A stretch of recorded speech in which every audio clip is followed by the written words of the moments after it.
ফরজ গোসল করার পদ্ধতি হলো, আপনার গোসল ফরজ হলে বাথরুমে গোসলখানায় গিয়ে সর্বপ্রথম আপনার শরীরের যে জায়গায় নাপাক লাগছে বা কাপড়ের যে জায়গায় নাপাক লাগছে সেই জায়গাটা কি করা, পরিষ্কার করে নেওয়া আগে।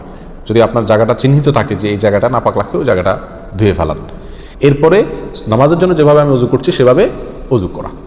এরপরে অজু করা, হাতের কবজি ধোয়া, এরপরে কুলি করা, নাকে পানি দেওয়া, মুখ ধোয়া, হাতের কনুই পর্যন্ত ধোয়া, মাথা মাসা করা, এরকম অজু করা।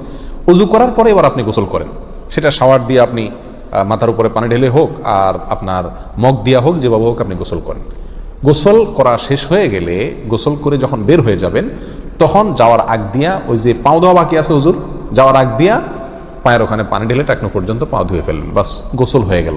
এর ভিতরে আপনার শরীরের প্রতিটি অঙ্গের প্রতিটি জায়গায় পানি পৌঁছানোর চেষ্টা করতে হবে। প্রকাশ্য অঙ্গ যেগুলো, নাভির প্যাচ থেকে নিয়ে, বগলের নিচ থেকে নিয়ে, আঙ্গুলের চিপা থেকে নিয়ে, প্রত্যেকটা জায়গায় যেন পানি যায়, সেজন্য সেখানে পানি পৌঁছানোর চেষ্টা করতে হবে। ডলার দরকার হলে ডলবে, যেভাবে ওখানে পানি পৌঁছাতে হবে। কানের প্যাঁচের ভিতরে, একেবারে গভীরে না, প্যাঁচগুলোর ভিতরে যেন পানি যায়, সেদিকগুলো খেয়াল রাখতে হবে। কোনো একটি জায়গা যদি শুকনা থাকে তাহলে কি হবে না, ফরজ গোসল হবে না।